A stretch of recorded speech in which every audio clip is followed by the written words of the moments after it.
সদ্য বিবাহিত মেয়েকে মায়ের দেওয়া নসিহা।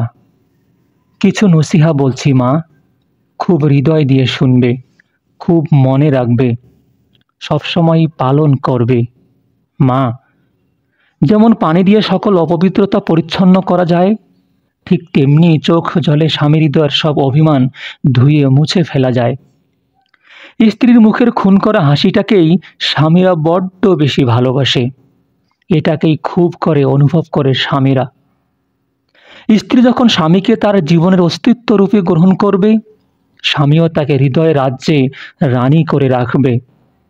মা, মনে রাখবে, তোমার শাশুড়ি এতটা বছর এই সংসারটা আগলে রেখেছেন, তার সহযোগী হয়ে যেও। সংসারটা নিজের করতলে আনা বাহাদুরি না। যখন সংসারে তোমার কদর বাড়বে, তোমার যোগ্যতা প্রমাণিত হবে, আপনা আপনি এই সংসার কর্তৃত্ব তোমার হাতে চলে আসবে। কখনো তাদের সন্তানকে তাদের থেকে পৃথক করো না, করতে যেও না।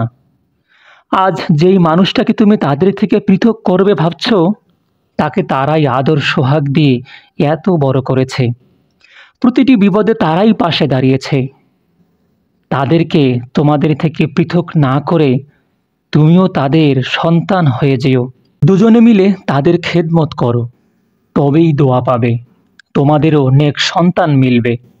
মনে রাখবে মা, আজ তুমি তাদের সাথে যেমন আচরণ করবে, তোমার সন্তানরাও তোমার সাথে ঠিক এমন আচরণই করবে। আমার দোয়া সবসময় তোমার সাথে আছে মা।